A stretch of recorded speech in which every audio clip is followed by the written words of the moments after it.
We all know about the famous Waste Management Open. It's a highlight every first of the year. And while it's known for its fun times, golf, and great nightlife, the purpose of the Open is so much more than that. The Thunderbirds host this golf tournament each year as a fundraiser for local charities.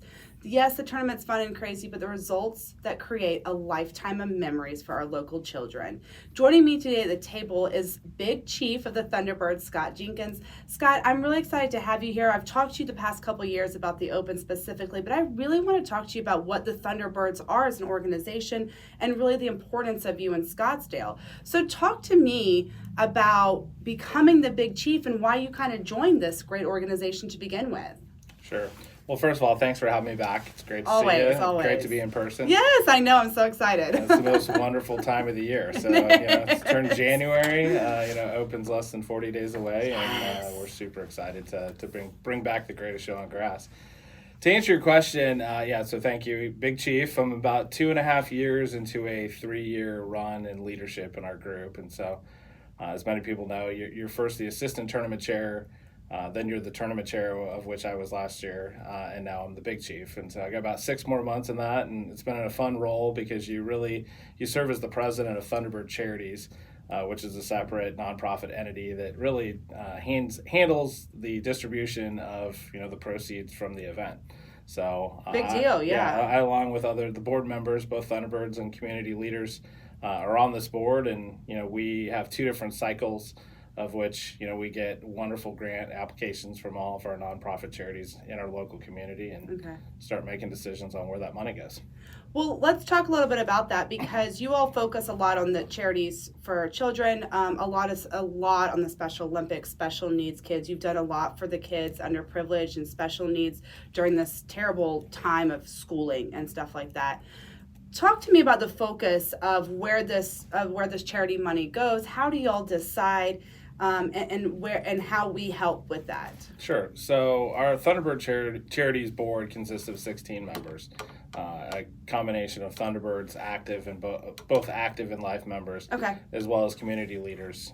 Derek Hall of the Diamondbacks. Oh, nice. A lot of different community leaders from Bubba Moffitt from Molson Court, Crescent Crown, representatives from Waste Management. So it's a board, very cool. Like any charity board, of which we have 2 cycles during the year, both the fall and the spring. And so we just completed the fall cycle, and so we get hundreds of grant applications for all different sort of worthy causes, and we go through them individually as a board and consider the requests, and ultimately make decisions, by any board to vote and make the decisions. But, our mission, I think you kind of hit on, is definitely kids and families in need in our local community. The great thing is that this event's a worldwide event now, and it's a bucket list event for many people. Yet the money stays here. So I love that. 99.9% of the proceeds, hit our local community, stay in our local Maricopa County community, and that's something we're obviously very proud of. And you should be. I mean, I'm going to ask the dirty question. Like, how much are y'all really, in the millions you have donated to charities. Do you all have a goal in mind each year that you try to reach? What are some ways that helps? And I feel like you and I've kind of talked about this in the past. Like, you have a friendly rival competition amongst your leaders, in the Thunderbirds, who can raise the most or whatever. What does a great year look for you like, especially because last year, the Open dwindled. It was very much a VIP event. You all did a great job of still able to host it. But how are we going to get back to making sure that our children are taken care of here in Maricopa County? Yeah, so as you mentioned, I was the lucky tournament chair for the COVID Open. And so, when you look at the graphs and the 10 years from now, they're going to say, there's an asterisk. God, what happened in 2021? Because we were on fire, the years previously. But, honestly, very proud of the fact that, we announced our charity give this year is $3.8 million. Wow. When, if you look at it in context, we were really the first event. The Suns weren't happening. The Coyotes barely just started. The Fiesta Bowl was canceled with fans. We were truly the first event to return to fans, really, in golf, as well as sort of the state of Arizona. Yeah. And so, big stress last year. The last thing we wanted was, to create any bigger problem for our community. For sure. Obviously spoke with, the best and brightest and felt comfortable being an outdoor event that we could proceed. And, we self-limited ourselves to 5,000. We had the ability to do more than that per day, but we just said it didn't feel right. We felt comfortable with the attendance caps that we had. And again, it worked. So $3.8 million when, everybody else was in the red, we're very proud of that. But to answer your question, who knows now going forward? I mean, I think this year truly, with our tournament chairman, Dr. Golding, his message is the return to rad, and just kind of getting us back on track. But, this year it was rough, on all organizations, including ours. And so it may take us a couple years. The benefit next year with the 2022 Open is the Super Bowls in town. Oh, yeah. And so you'll make up for what we had last year. I think, that was our goal, as we all talk together as leaders and with our executive director, Chance Cosby. It's like, hey, this is a bounce back year. If we can get the energy back, the vibe back, the fun back, and still raise a lot of money for charity, yet, launch into the Super Bowl year where, this town goes bonkers and, it's just crazy. Yeah, it's absolutely crazy. And we anticipate that next year won't be. I mean, we already have, sponsors approaching us for next year. We're like, can we get through this year first before we start worry about next year? But, I think this year, in 2020, we were able to do $14 million to charity. That's great. And since 2010, we've done almost $100 million. That's fantastic. Which is crazy numbers. Those are. And when you look at other events, on tour, I mean, we are 3 times bigger than everybody else. Attendance, revenue, give back to charity.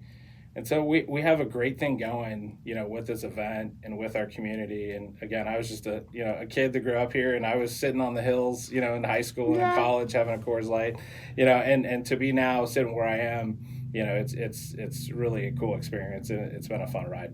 Did you ever see yourself in this position when you were that kid, enjoying the Open in your 20s in college and stuff like that? Zero. You always, I mean, again, growing up here, my uncle is a Thunderbird. Always respected him greatly, but never sort of imagined I would be in the position to be part of the group. Yeah. Let alone kind of get into leadership, and it's a really cool experience because the prior, 6 Big Chiefs, pick the new assistant tournament chair. Oh. So it's people that have been in the seat that understand what it takes, to be a successful leader in a group of, type A individuals. All successful business owners that are used to calling their shots and to try to lead, that group of volunteers, which throws another layer, everybody's given their time. Yeah. The paycheck has been small, the last, 3 years.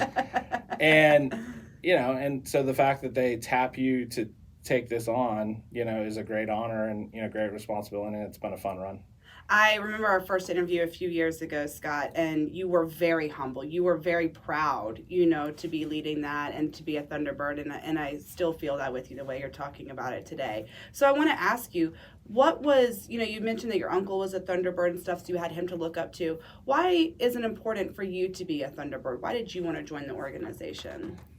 Well, the funny thing is you don't really join, you get asked to join. There's no application process. Right. You sort of just get a phone call one day and an invitation. And, again, growing up in this community, understanding what the group does, and, having been on other boards, charity boards before, and, I was on the board of Junior Achievement for a number of years, and seeing, when that Thunderbird gift comes in, it's a big deal. It's big money. And it's really needed. And what that means to the charities, being on the other side, to now be on this side and to be the one that's at the checks, writing ceremonies and giving the checks and making the phone calls is pretty special.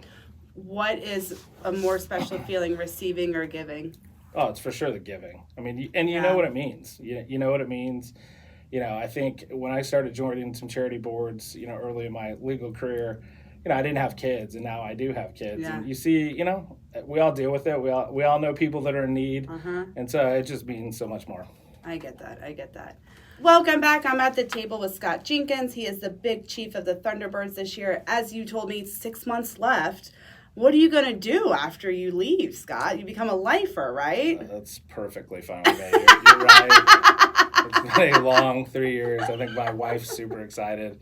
Add a few more gray hairs over the past few years. Yes, definitely last year added some to the collection. But yeah, I will be a regular Lifebird member of our organization, and that is perfectly fine with me. I love it. Well, I really want to learn about the history of this organization. It started in the 1930s, I read, through the Phoenix Chamber of Commerce, right? And it started because they wanted something to help build the tourism industry. Is that correct? Yep. So the Phoenix Chamber of Commerce, basically, it started with 5 members, that thought that they should put together this charity group to promote the Valley of the Sun through sports. Oh, that was okay. kind of the initial calling card. And so, through the group started in 1937, and at any one time there are 55 active members. And where does that 55 number come from? It comes from the fact that there was 5 individuals that started it, and they were told to bring in 10 other guys. And we just never expanded off of that. Yes. Just keep it. It's magic. It's worked, and it keeps it small, and it doesn't get too big. So all 55 are in charge of running the tournament. The life members are obviously a huge part of the tournament as well, and help tremendously with the fundraising. But really, the onus of the tournament is on the 55. Yeah. The fundraising, you mentioned before, very competitive with fundraising. Very competitive with, pretty much every job on the course has a chairman and assistant chairman. And your job as the assistant chairman, you're going to be out as the chairman the next year. So if you're the assistant chairman at the 16th hole, next year is your year. And your job is really simple, is to take notes, to assist the chairman, and get ready for your year and do it better than the chairman did it. Yeah, easy enough. And so, but I mean, it really motivates, people that you got to do a better job than the chairman did this year. And it's not an ego thing. No one cares. No one's, upset that someone upstages somebody. That's your job. And that's the fun part. Yeah, if you're running Bird's Nest, next year it's going to be better than this year, because that's your job. And that's how this group, operates. And that's honestly, I think, the magic, behind the group is everyone knows that their job next year is to do better. And, with that, the tournament continues to grow. It's almost like you said earlier too, Scott, you have enough type A personalities. Do you really need 56 and more than that in one room? No. As the leader of the group, I can confirm you do not need more than 55 personalities. Oh, I love it. Well, it started off to bring, more sports and emphasize that. And it started with golf, because the first golf tournament was Bob Goldberg, right? Goldwater. Excuse me. Bob Goldwater is sort of the father, of the Thunderbirds, and utilizing the relationship with the Phoenix Country Club, and a few years it was at Arizona Country Club. But yeah, it was golf, and that's where the thing started. So I wonder if one of the leaders was a huge basketball fan. Would have been a basketball tournament y'all would have had or something rather than golf. I think if you just look back in the day, I mean, the NBA obviously wasn't around. Yeah. And it's just, I think golf and the PGA Tour was starting to take off. And just, And it's Arizona. There's golf courses. Yes. It's beautiful. Yeah. That's what we're known for. So that's really what took off, and then it grew into the Waste Management Open from there. You all are huge about the Special Olympics. Again, another sports that you're bringing into this. I got the opportunity to work for the Special Olympics. I don't think I've cried happy tears as much as I did working with the Special Olympics and those kids and stuff like that. I really like your focus, on helping kids outside and develop their sports and athletes and stuff like that.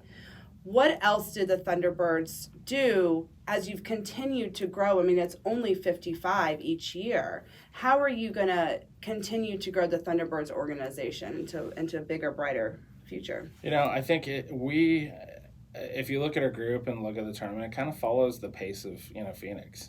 And if you think about it, where it started and where Phoenix is going, now the 5th largest city in the country, I mean, no one would have thought that, 40 years ago. Yeah. And still being such a young city, that's still on the move. We don't have, we're not a legacy city like the Chicagos, Seattles, LAs. And so as this town continues to grow, we're going to grow with it. And, the diversity of our group is substantially, it used to be, there's a contingency of the Phoenix Country Club, Central Phoenix. Okay. But now, I mean, it's really, valley-wide, and we're pulling the best and brightest from all over town that have no relationship, no family members, no legacy members. That's awesome. And it's not, and it just brings all different sort of diversity of opinions and ideas, and it just makes our group, so much stronger, when you're getting all these, brilliant people and business owners, to bring, their special skill sets. And, the cool thing is, there's only a couple lawyers, in the group. There's only a couple doctors. There's only a couple accountants. I mean, it's a really diversity of industry, diversity of personalities, and diversity of, ideas that just make the group stronger every year. do you get to nominate people when you leave next year? Is that how this works? Like, does everybody get to nominate new people when they get out or when they come in? How does that work? Yeah, so we have elections that are very competitive. Like everything we do is competition, and so there's you go live at 45, and so there'll be an election to find somebody to take my spot. As there has been through the history of the organization, when you turn, if we have 4 people turning 45, we need 4 new members. Okay. Yeah. Is so that that's how kind it of how it works? works. Yeah. Okay. What's your goal for these? You have 6 months left. What was your goal when you came in, knowing that you're going to be Big Chief? Do you think you've accomplished that? And what do you want to see with the Thunderbirds moving forward? It's a great question. Like all industry and all companies that were, again, being an attorney, I was, in a great position to look at our contracts. And, I think it's just like anything, when things are going so well, and things were going great in 2020, we just smashed another record from 19, from 18. It's just awesome. Constantly gone, from 10 million to 11 million to 14 million. It allowed us to kind of take a step back and look at how we do business. We also had a change in executive director after John Bridger, who's an absolute legend, did it for 18 years. So Chance Cosby's, his first year was last year with me. So, great introduction and baptism by fire. But I think it made Chance a better, executive director, having gone through that. And, I think it's a quote I've used. I probably used it last year. You don't, with relationships, you don't, further those relationships necessarily in good times. You rely upon them in bad times. Yeah. And we have the best sponsors, Waste Management. You couldn't ask for anything more in a title to, Taylor Morrison is our new presenting sponsor. To, the people we do business with, Molson Coors, Crescent Crown. They've all been long-term sponsors. And they were there for us, when it was obviously tough times. And so I think, if anything, just over the last year, my goal was maybe some stability. Okay. Look at how we do business and make sure we're set up, for future success. Yeah. And if I can accomplish that, I've accomplished my goal. I love that. You mentioned it earlier in the interview. You are a Scottsdale native. You live here, you're raising your family here, you were raised here. So, last question, I hope it's the toughest one I'm throwing at you. What's your favorite Scottsdale vibe? Oh, that's a great question. What's my Scottsdale vibe? Well, it probably, now that I'm now that I am 45, it's probably different. I love, so I have 2 kids at Notre Dame Prep. Which we love. They're a huge sponsor of this podcast, too. And I've been recently added to the advisory board, which I'm super excited for Notre Dame because I love that school. I just think the overall North, I'm too old to do the Old Town thing. That is, I'll admit it.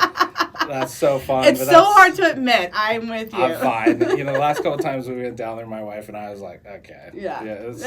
It's good for a couple times a year and such a, destination spot for everyone else. I just, that North Scottsdale, vibe of there's such good schools up there. We play club baseball up there. Just the families and the golf and just the easy living, is the best part of it. Well, I'll see you around North Scottsdale because I'm a little too old. I like it, like you said, a few times a year. When friends come to visit, we'll go to Old Town. You saw it, you did it. Now let's go back north. The Arcadia is great, but everybody lives down there. I like my little, I like being up north. I'm one of the few. I get out of the fishbowl of, I love it. Arcadia. I love it. North Scottsdale. Well, Scott, thanks so much for joining me at the table. Congratulations. You're doing a great job as Big Chief, and I know that your, little minions below you are looking up to you as well. Please don't say that. No, in all honesty, congratulations on the title. I'm looking forward. The Open's going to be great as always, and welcome back to the table anytime you're around. Thank you. Thanks always for the support, and we'll see you in a couple weeks.